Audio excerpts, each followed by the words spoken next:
My name is Adam Landsman. I'm the lead podiatrist at Massachusetts General Hospital in Boston, and I've been in practice primarily involved with wound care for over 30 years.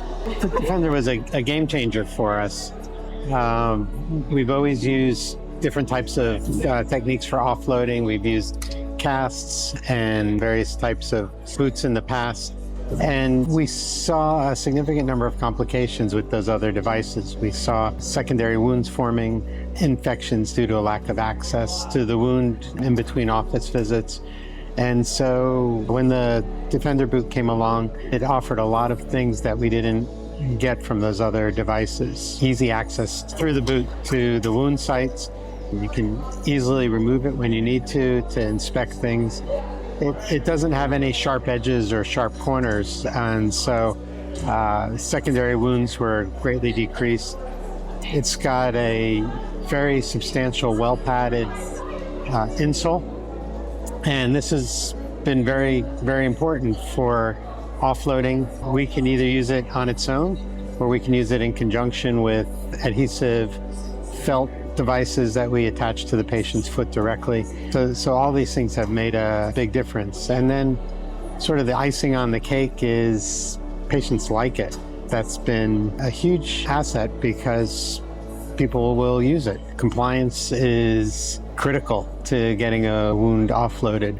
You know, the boot doesn't do you any good sitting on the shelf or in the closet. This is a boot that they like. When I bring it out to show them, there's always sort of a wow factor. They're like, oh, that's a cool looking boot. You know, I hear that all the time. Sometimes I'll bring out the Defender boot and our alternative, and they almost always say, I want the Defender boot.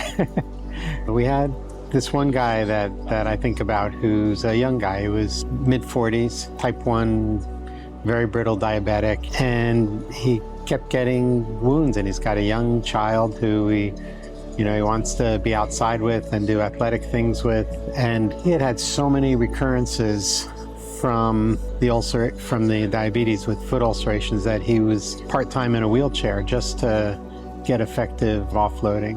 When we got the Defender boot, he was one of the first patients that we gave it to.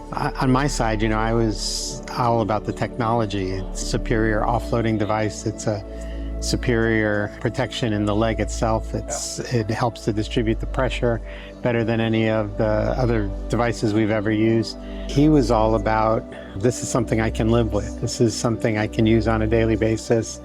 And it literally got him out of his wheelchair. Even my most enthusiastic patient sits on the couch and takes their boot off, and they get up and walk around without the boot. This way does two things. One is, by letting them know that they're being monitored, it increases compliance. You actually have data that shows when they take it off. I have many patients that we've gotten their wounds closed, and yet we see recidivism. And it's almost always because they fall off the wagon. They stop using the thing that they know got them to be closed in the first place. The Smart Boot is a great first effort to try to encourage these people to comply. A short list of things that I like about it. Much less secondary injuries. I don't see damage or irritation from a hard plastic shell. Much better offloading than any other device that I've ever used. Easier ingress and egress. When you open up Defender boot, the whole front comes off, and yet it's 3 simple Velcro patches to reattach it. You can get in and out of the boot so much easier than any other boot I've ever used. It's appealing to the patients. It's actually more comfortable than other devices. They find it easier to walk in, and yet they're still well protected. And the addition of the smart technology to give me feedback about how compliant they are.